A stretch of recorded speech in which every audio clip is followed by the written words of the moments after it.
All right, guys, we're going to be talking about the pound Aussie, guys. Pound Aussie, last week we talked about the pound Aussie. We had a nice, clear uptrend.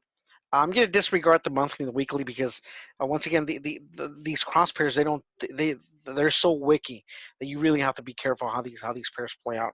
So anyhow, we were pretty much on an uptrend channel until we broke out of it. And last week we were talking about how we wanted a pullback. Well, it never really gave us a pullback. Um, Actually, he gave us a pullback, but um, I think it.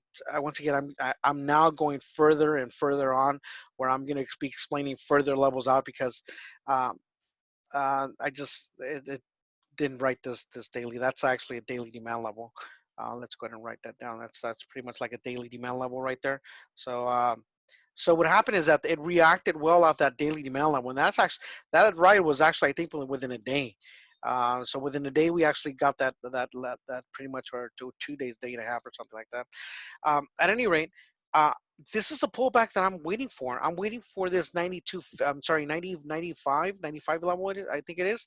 And the thing is that I don't know if this is one of those pairs where I think I'm waiting and waiting for the precise moment, and then it might be one of those like the what happened to me on the I believe on the Aussie dollar, New Zealand dollar last week, where I because I'm trying to get really pretty with these zones, they're just precise. I'm not going to get triggered, but I have this 95.25 area marked down, and um, really waiting to see how if it's going to come in towards this level, and it's going to if it's going to trigger me, or and not necessarily trigger me. It's going to be the I have an alert on this one, um, and then just kind of wait for the downside. What I'm not liking, and just pretty much what I'm not liking is the basing. See, if we would have had just clear green candles up until my entry, and then the basing, I would have loved that. But the fact that it's basing, and approaching my level of interest, that I don't like because sorry, uh, that I don't like when it's basing, and then it approaches my entry, because as it goes down, let's go ahead and bring it down to a 2-hour chart. As it goes down, then that right there is considered demand.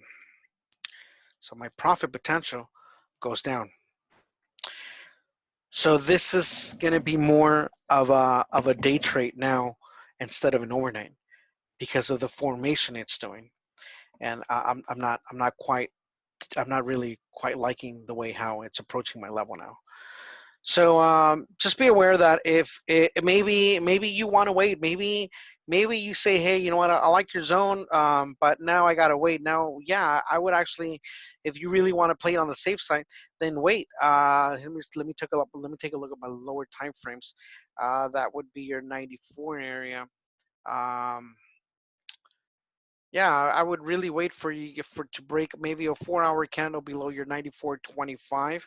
Where's my here? Let me start drawing lines here. 94.25.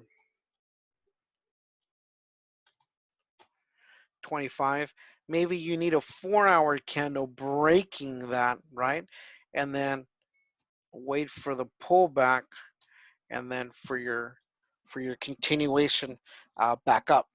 But once again, that's if you want to kind of be a little bit more, if you want to play it on the safe side, especially with these pairs, guys, especially with these pairs. That's pretty much it. That's all I have for this pound Aussie, guys. All right, so I'll see you guys on the next video.